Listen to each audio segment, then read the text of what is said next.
and we're going to be talking about creating a sustainable workforce and inspiration is the topic in just a moment. Good morning, Roshan. Morning, morning. Before I formally introduce you, I always give a minute for people to wake up, log in, At and 11 a.m. 11 a.m. It's a Saturday, right? You know, who is crazy enough to do this on a Saturday when people are up and about? Only, people like us. As usual, just to let you know, there is a chat feature here on for us. And of course, if you have any questions for Roshan, feel free to put that in, and Roshan will have an answer for everything. If not, I'll pass it to you, Frida. I will. Oh, then I'll pass it back to you. But anyway, good morning again. And today, yes, we're actually doing this series. Hi, Dev from Sperex. Of course, Dev, we know Dev. We're doing this series because next week on July 21st, we have the Malaysian Leadership Summit, a live event. We haven't had that in a while. So I've been doing this series, speaking to different people about creating a sustainable workforce. We've done innovate, influence, and today is to inspire. And who better to inspire us than Roshan Tiran? So, and of course, morning to Rajaram as well. So, Zig Ziglar said, people often say that motivation doesn't last, neither does bathing. That's why we recommend it every day. So, I will akin motivation to inspiration. However, be it motivation or inspiration, how do you feel inspired at work for the long term and not just for the day, right? Because it's like Monday, in 2 days, how do I feel inspired for the day? How do I feel inspired for the week? So today's topic is about creating a sustainable workforce, and we're going to touch on inspiration. And of course, my old friend Roshan Tiran from Leadernomics. We've had these conversations for the last 13 years. So, and I always enjoy Yep. speaking to Roshan because he's got a lot to share. Now, so as I was saying, that the Malaysian Leadership Summit is happening on July 21st, and coming on this topics: innovate, influence, and inspire. And you'll be speaking on being an effective leader in the 21st century, right? How important is inspiration in leadership? Yeah. Inspiration actually comes from many things, right? I mean, people get inspired when they see a clear, compelling vision. And many leaders struggle with that, right? I mean, because vision is not something that you just pull out of the air, right? Vision is a combination of some of your personal experiences, especially the crucible moments, right? The things that hurt you, the injustices that happen to you, and you're so compelled to fix that injustice, or you're so compelled to do something about it, and you say, I've got this vision. We must fix this, corruption in Malaysia, the evil systems that we have in place, and so on and so forth. And because you have had crucible moments and trusted on you have this vision, and that Right. vision, when you share that, becomes inspiration to many people, because they're like, yes, I've got that pain point too, and I want to join you on this crusade, right? So inspiration can come from vision. Inspiration can come from the life of a person. When you look at a person like Mahatma Gandhi, and you Yeah. say, wow, living so plainly, so simply, I'm inspired by his life, and I Mm, want to emulate people like him, or Mother Teresa, and others, mm, right?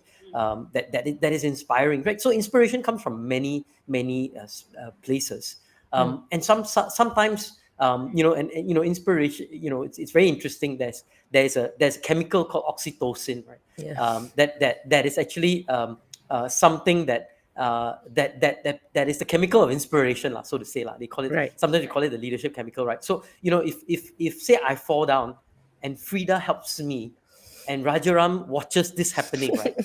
Guess who gets inspired? So so All of so I us. fall down. Okay, who gets inspired, Frida? I fall down. You come and help me, and carry me up. And Rajaram and Scott Friedman is just watching from Palm Springs, and watching this happen, right? Now, who gets this bout of oxytocin, Right. or inspiration? Probably Rajaram and Scott. Right? And you and me, Yeah, right? yeah. Because I get so it's very interesting, right? The person who's being helped feels inspired. Oh, thank you, Frida. And Frida, for giving, feels a bout of oxytocin. And likewise, Scott and Rajaram and Dave and Hemal and all the others who are watching, right? They're like, oh, I've got this jolt of oxytocin too. So inspiration is what we call infectious too. Right. When there's somebody that's giving, that's somebody that's caring, that's somebody that's has a vision that's compelling and that's Mm. inspiration, that inspires, right? All these things cascades, and sort of infects others, right? Infects Along the, others in a positive way, because we in a don't need positive way, right? we don't need the COVID infection. We need other kind inspirational Absolutely, infection. yeah. And you know, I mean, I've known you for a long time, Roshan, and you actually really inspire me, right? I mean, in the things that you do. And what inspires me is because you also talk not just the good times, but also the challenges you've gone through and what you want to do with that. Anyway, hi Scott from Palm Springs, California, and Himal. I know he's out from India. Now, when you mentioned names like Mahatma Gandhi and Jack Welch, your former boss, and Nelson Mandela, right? When we think of great leaders, we think of these people, right? So then when you're listening, and I'm listening, right? How can I even attempt to fill those shoes? I think people always think that I've got to be inspirational, and I've got to be of that level. But how can we, and that's the thing, right? Is it too high of a benchmark? Yeah, so I think, if you know these people, right, and I've met many NGO leaders in Malaysia, right, people who are just like for example, I mean, we have a girl called Heidi Kwa, Mm, who recently got into a lot of trouble with our Malaysian authorities for trying to help refugees, trying to do a good thing, and if you know Heidi, she's just a simple plain girl, right, who's just trying to do good, right, and sometimes people put people on a pedestal, and say, oh, they're different, they're American, they're this, they're that, and just because Scott's American, he's superior, and so on and so forth. But that's not true, right? Right, Scott? I mean, the reality is that all of us in our place have an opportunity to do good.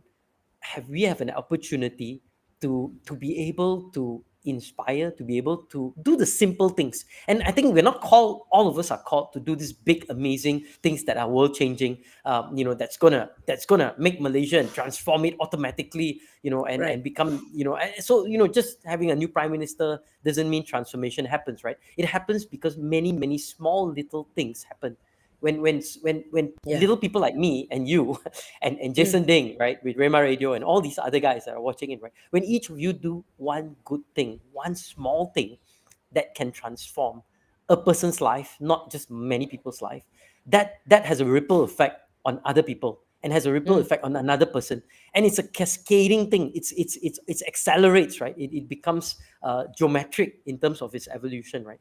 mm, And so that good that we do, right, that little good that we do has a ripple effect, and you never know whether it's one person, a million people, 1,000 people, 100 people that is affected by the good, that one good that you do. So for me, it's you start with the small things, like a Heidi Kwa, right. right? You Right. start with doing and saying, look, I found this refugee and I want to help her, and she starts with that, and then she starts helping a refugee family, and then she helps roughly a village, a community, and so on and so forth, right?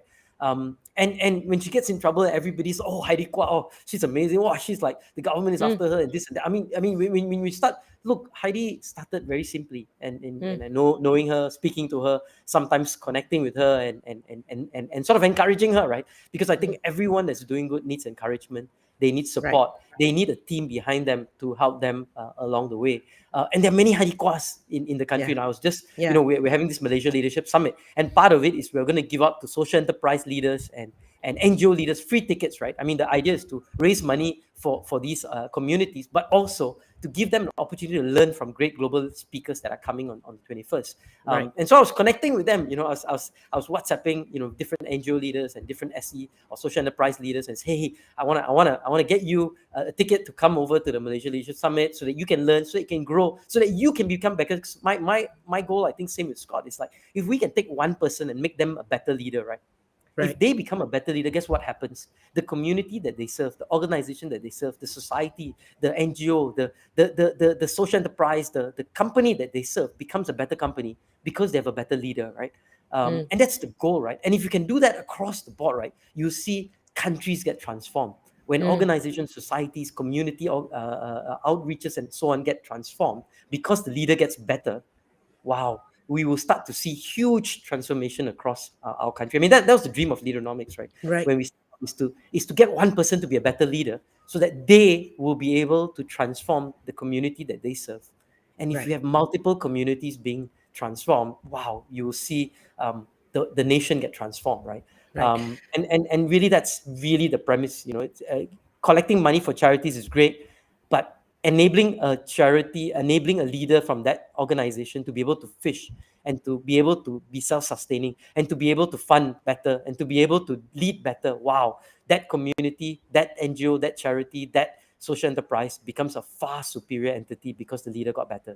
Right. Hi, Jason. Hi, Robert. And hi, Manoj, who's going to be one of the speakers for next week as well. But just before that, just that point about what you said about Heidi, how she started with one, right? At 18 years old, huh?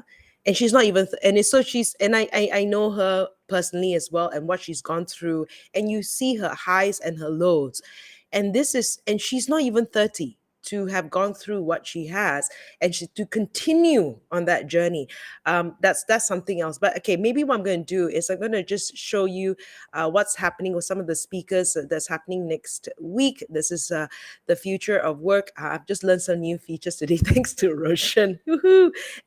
So these are some of the people that's coming next week. I'm going to what we'll be sharing next week. I'm going to share another slide right now, and let me get out this one. Okay. Oh, I see. This is what you learn. How not to do this. Wait, huh?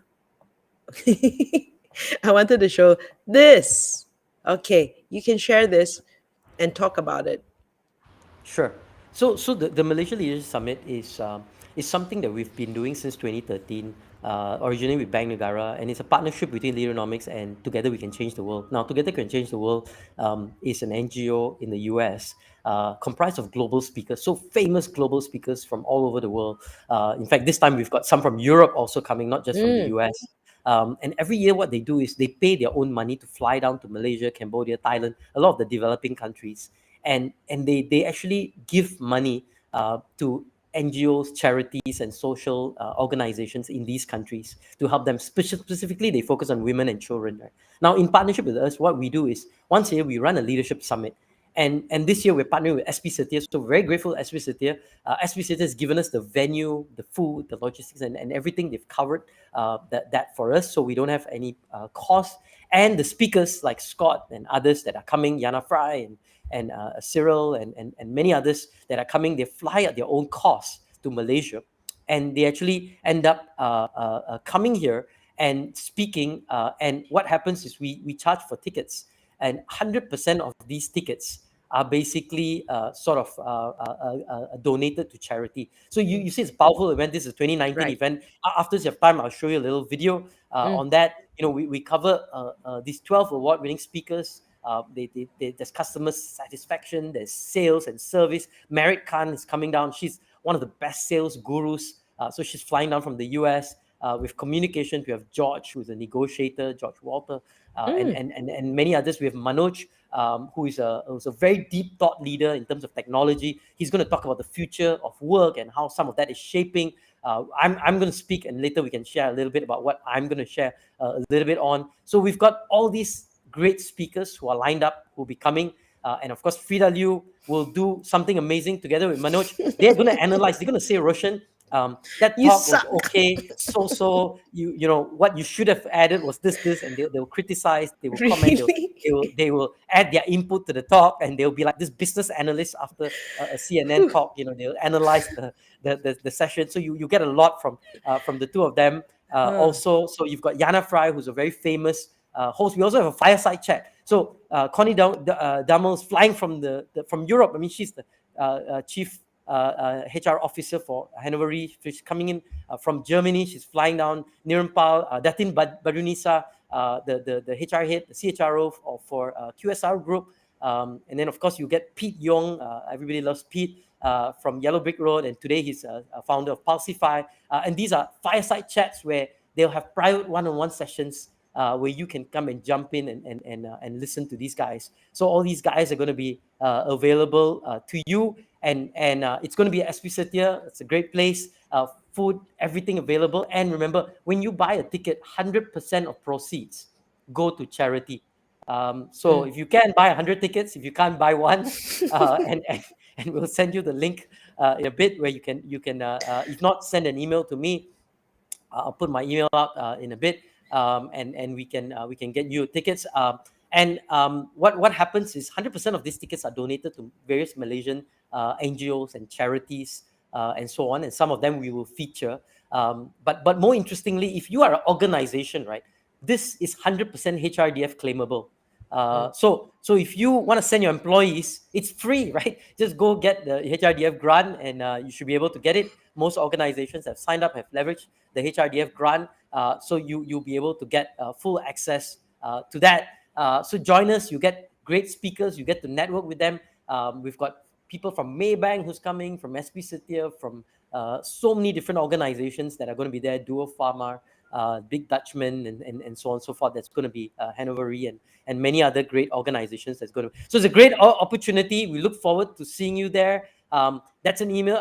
That's a phone number there, Sashi Kesavan. So you can get in touch with him. You can WhatsApp him if you want tickets or you want to know how to get access to the tickets. And if you're an NGO, contact me and I will sponsor you. I'll buy you a ticket All right. because our goal is to enable you to be better at what you Okay. do and to be a more inspired person. I'm going to leave this up for a little bit so that, and then after that, we'll also put it at the bottom of the link, right? And so you can look at this number because Shashidaran.Kesavan is a very long name at leadernomics.com. And if It you is. miss It is. an H or an S or a D, you might not Yeah. get the email through. So I'm going to leave that But bit you can also send it to there roshan.thiran@leadernomics.com. you So go. feel free to send it to me and I'll make sure we get you access to the tickets. So, Okay. don't worry about it. Yep. Dave has a very interesting question. Dave is a very interesting business as well, but I think it's great. But he said the number one trait of a leader is the ability to envision the future. How can you enhance or train this ability? Yeah. Dave, thanks. Great question. Leadership is actually a process, right? So, if you really look at leadership, there is a couple of different sort of layers to leadership, and it's not as simple as like, okay, I go for a 3-day program and automatically I'm a leader, right? So if you think there is a sort of a growth stage, and I call this the foundational stage, and this is really character building, right? And there's three types of character. There's what we call moral character, which we talk a lot about giving and Mm, integrity and so on, but there's also performance character, and that's key for leaders, right? This is great willpower, self-control, the ability to be conscientious and so on and so forth, work hard.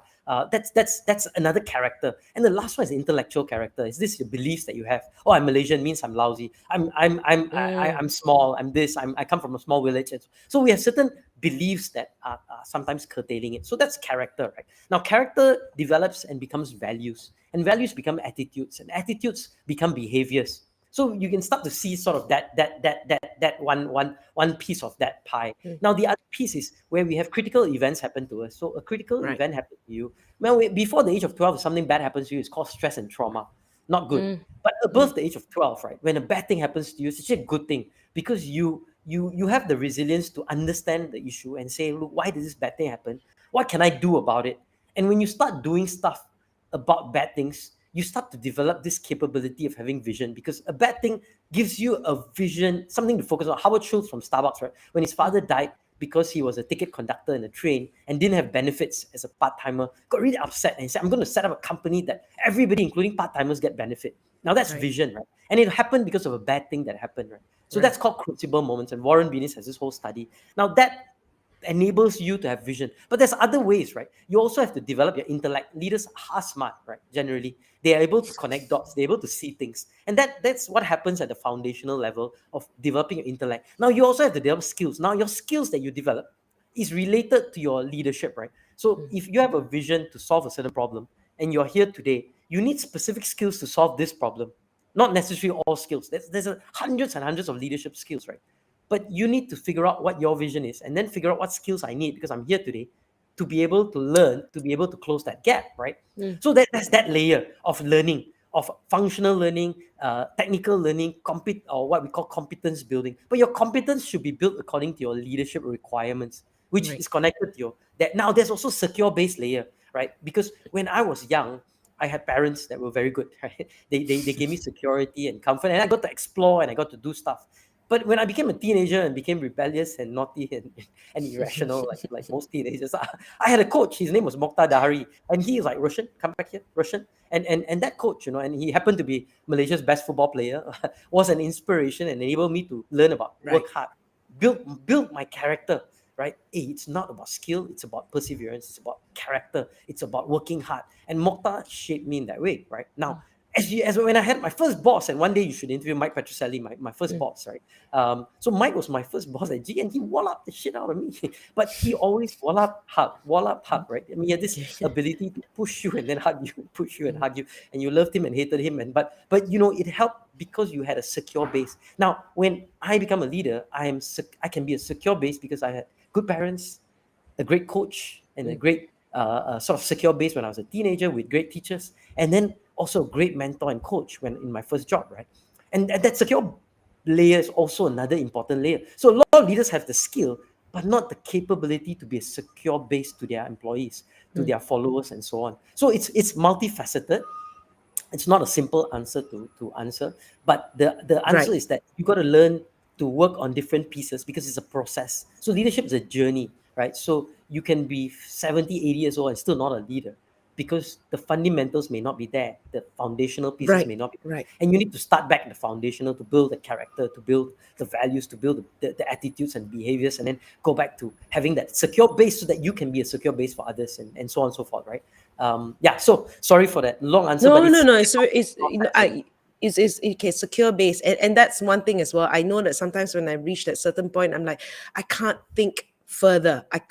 I don't have the capability. So I've got to, whether it's a new skill I need to learn, whether I need to be inspired through to skills, or whether I need to inspire with certain people that I need to talk to. You know what? It's about sitting on the shoulders of giants, right? Just to see things from another perspective, absolutely, another view absolutely. again. Prince, you've got a very interesting question. Where you can get tickets? Actually, in my descriptor for this event, if you look at the descriptor, the link is there. But also, you can, I guess, send an email to. Yeah, Yeah, let me also send you a link. Is bit.ly, and so bit.ly slash MLS underscore 2022. Let me just put this link out so that let me try and see if I can share this link, Frida. yeah. And then And if not, you can go what we right can, there and get the tickets. okay, you can send it to me, and I'll put it in the comment section a little later as well. Yeah, if you So can you can share that, always go Frida. back to it. Yeah, Okay, yeah. so he private chatted me, so I will now put it. Yeah, okay, wait one moment. Thank you for making it very interactive, everybody. So, And it so made I think while Frida does that, maybe we can show you what happened in 2019. Frida, there's a video that I put wait, out there. you, You you're can, making me multitask. all Okay. right, lah. Wait. I like to do that, lah. Okay. Um, so Okay, so let while Frida is doing that, one is getting mhm, tickets. You can also we will share this against bit.ly slash MLS underscore 2022. If you hit that link, you should be able to get to that point. okay. 100% of all the tickets are donated to charity. And if you want to claim HRDF, just send me an email or Andrea Oops, Cheung. sorry. Okay, there you go. Okay, You what wanna? what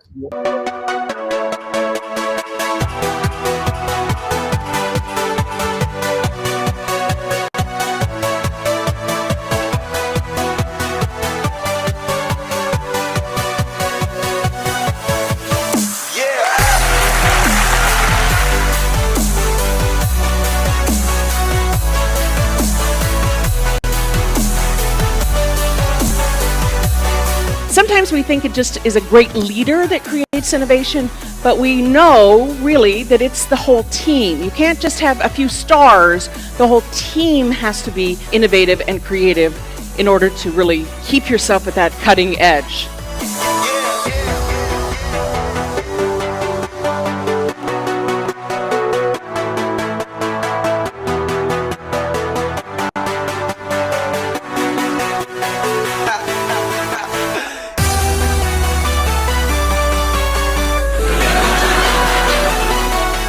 The impact of words and how you phrase them, it affects not only people around you but yourself. One that Mohan has mentioned earlier, the three pillars that we can actually contribute as an individual And it's nice to know that it's actually relevant and it's actually something that you can apply in your leadership skills.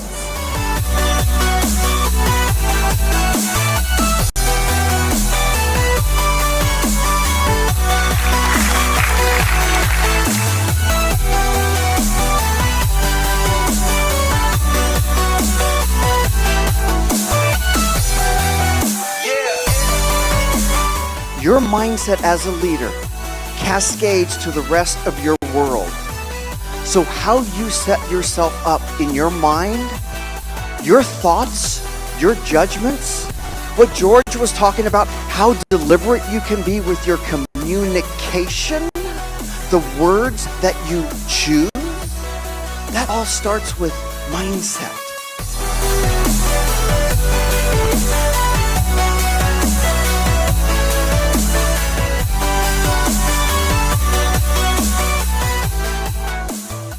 Cannot do all the good that the world needs. All the world needs all the good that I can do. Listen to me. We cannot do all the good that the world needs. All the world needs all the good that we can do, because together we can change the world. Together we can change the world. Together we can change the world. Together we can change the world. Thank you for being part of Together We Can Change the World today. We are connected forever now. Jason said it's interesting to see this tool unfold before our very eyes. Of course, Roshan's giving me instructions like do this, do that. and there you go. But it's an amazing tool, Restream. But also, if you go, it's Shashi has already put the link there. You all can see it there, so you can register at the event that's up on the screen. So you know, make sure that you also take part in that. Okay, you know, of course, anybody, if you have any more questions, do send that over. I just want to ask you as well, and I think it's brilliant. And of course, please do a self check before you all, you know, before you all turn up when you come for the event, right? How can we, you know, and I know we're taking step by step and everything, but it just seems like there's so much happening right now, right? With the conflict in the world, an impending recession, if we're not already in it, you know, and you know, how do you continue to do this when all this is going on, right? And still be inspirational. It's authenticity, and I, you know, there's that word important in being inspirational, and this is it, you know, and being really honest with your folks. Yeah, no, and no, fantastic question. You know, one of the things that's interesting is that I started studying a bit of history, and you know, if you look back about 120 years ago, 1890, there was a guy called Friedrich Nietzsche who wrote a book. He said that, you know, we're coming to this era where there's going to be war, turbulence, and a whole bunch of disasters because of our innovation, right? And I, you know, if you read that, it's very interesting because in 1890 to 1915, right, they had the most number of innovation happen. I think, right? If you think about it, prior to this, there's no electricity, no light bulbs, right? Suddenly, boom, Thomas Edison, and boom, we can do stuff at night, right? Let there be light, huh? Right, yeah, and then suddenly you know, you had to walk distances to connect with people, and then there's radio, right, which you love, right? That suddenly you can hear voices from all over the world in your own home, and then before you know it, in the 1890s, Alexander Graham Bell created the telephone, right? And suddenly you can talk to somebody like hundreds of kilometers and miles away. And then 1903, Orville and Wilbur Wright create the aeroplane, and you can fly. What? I mean, man is not meant to fly, and we're flying, right? And if you think about that era, suddenly there's cars. We're replacing horses, right? Now, this is supposed to be a prosperous era because now there's innovation, there's modernity, there's so much growth, and there's opportunity, right? But guess what happened in 1915? World War I happened. In 1920s was the Great Depression. in 1930s was the start of World War II. And don't forget, they had their own COVID, right? Called the Spanish flu from 1919 to 1921, right? So while if you look back 100 years ago and you say, oh, innovation is fantastic and great, but what innovation did was actually it creates confusion and transitions because there's no standards to innovation, right? Because when you innovate something, it's new, like Bitcoin or cryptocurrency or digital banking, and there's no standards, right? There's no governing body until 1948 when the United Nations came in and said, look, there's standards, there's this system, there's countries, there's boundaries, there's laws, there's the Geneva Convention, there's this and that, and Right. so on and so forth. Right? Until there are certain standards, I said, innovation actually is confusing because it's a transitionary phase where people don't know what's going to happen. Should I buy Bitcoin or should I buy Ethereum or should I buy Litecoin or should it be Bitcoin Cash or I have no idea, right? Do I is even cryptocurrency worth it, or keep my ringgit, or maybe not ringgit, throw away ringgit, but do I need to keep my US dollars and renminbi and Sing Right. dollars and so forth, right? But you see, it's confusing, right?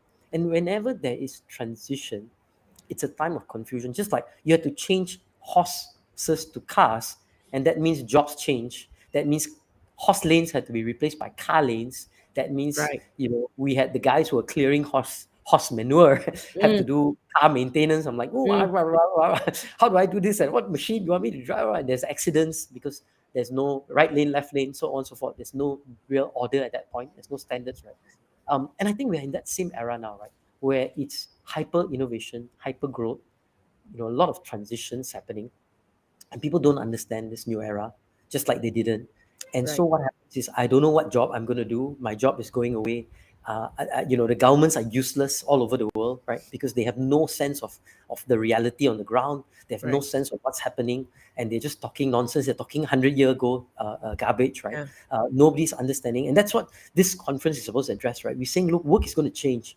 The future of work is going to change.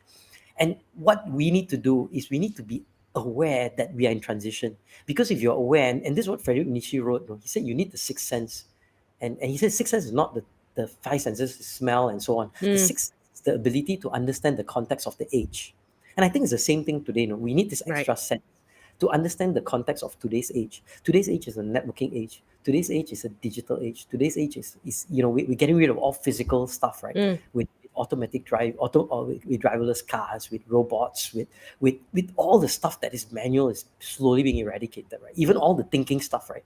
You've got the computers, the analytics, and so on that is faster and more efficiently done, right? So as we start moving into this human centricity age, right, where it's about networks that are digital, it's a digital highways, we need to start to understand it. Then we can be inspired to lead in it. Now, when we don't understand it and we are reacting to the changes that are happening around us, then it's very hard to be inspired. It's very hard to be grounded. right. It's very hard to see where we are going because every day something new comes in. And it's not like Microsoft has been just suddenly came around with Surface and so on. I mean, Microsoft is a 40, 50-year-old company. Mm, Google is 20, 30 years old, right? Facebook is 10, 12 years old. I mean, maybe more, 15 years old, I think. mm, So if you start thinking about the reality is that all these guys have been around for some time, and it's a slow transition process. But for us, because we don't understand the age and we cannot see it, we suddenly, it shocks after shock just hit us. It's like right. one bullet, Right. another bullet, and you say, just shoot the 100 bullets and kill me, lah. Just one bullet at a time, every year one bullet. And COVID of course didn't help, right? Because it's accelerated. What would have taken 20 years has Mm, accelerated to like 5 years, right? So it's part of what conferences like this are meant to do. It's supposed to help you understand the future and to see the context and know that this is the age that we are playing in. And what do we need to think different, lead different, coach different, teach different, engage differently, connect differently, manage differently. All these things is what these great speakers, right, are going to help us to understand that this is the new context. And that's what I'm going to be talking about. Right? I'm going to talk about this new age and this new context. And Manoj and I are going to set the stage. And after that, I think the other speakers are going to come in and saying, look, how do we communicate in this age? How do we sell in this age? mm, How do we drive change in this age? I mean, Cyril, he's a change expert from Belgium who's flying down. So Cyril's going to talk about how do we drive change as leaders in this age. Mary's going to talk about how do we drive sales? How do we continue to be able to connect build relationships in this hyper connected age, right? And George is going to talk about negotiation, communication, and we've got others that are going to be there. Scott's going to talk about how I think Scott can only talk about how do you laugh and be comedic at this age, but that's important, right? How It do is. we be It immersive? is. How do we How how do do you we laugh laugh at in this ourselves? situation? In have to So have humor, it's right? always good for Yeah. a laugh. So we'll give him that. But that's what this whole July 21st is. So Okay. it's a huge opportunity to understand, to connect, to be inspired, to engage. Um, and that's I know it's a long answer, Frida, but I wanted to lay down some context so we understand that this is it's a very challenging age.